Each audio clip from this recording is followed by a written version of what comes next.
చాలా టేస్టీగా ఈ కూల్ కూల్ వెదర్లో వేడి వేడిగా తింటే ఎంత బాగుంటుందో కదా. అందుకని ఈజీ టిప్స్తో మీకు చెప్తానండి. శనగపిండిలో ఒక స్పూన్ బియ్యం పిండి వేసి కలిపేసి చక్కగా అన్నీ ఉల్లిపాయ, కొత్తిమీర, పచ్చిమిర్చి అన్నీ వేసి చక్కగా మిక్స్ చేసి కొంచెం ఉప్పు, కారం, పసుపు, అల్లం వెల్లుల్లి పేస్ట్ కూడా యాడ్ చేసి బాగా కలిపి ఒక 2 సెకండ్స్ అలా కలిపేసేసి అవసరం అనుకుంటే కొంచెం గరం మసాలా వేసుకుంటే టేస్ట్ చాలా బాగుంటుందండి. అవసరం అనుకుంటే కొంచెం వాటర్ స్ప్రింకిల్ చేసుకుంటూ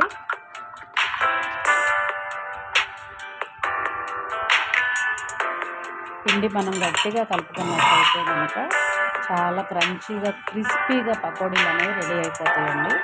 చాలా టేస్టీగా ఉంటాయి. అసలు ఆయిలే పీల్చవండి. ఎంత తిన్నా కూడా మనకు బోరు కొట్టదు. చాలా బాగుంటుంది టేస్ట్. చూడండి అసలు ఆయిల్ ఏమాత్రం పీల్చలేదు. Okay, thank you.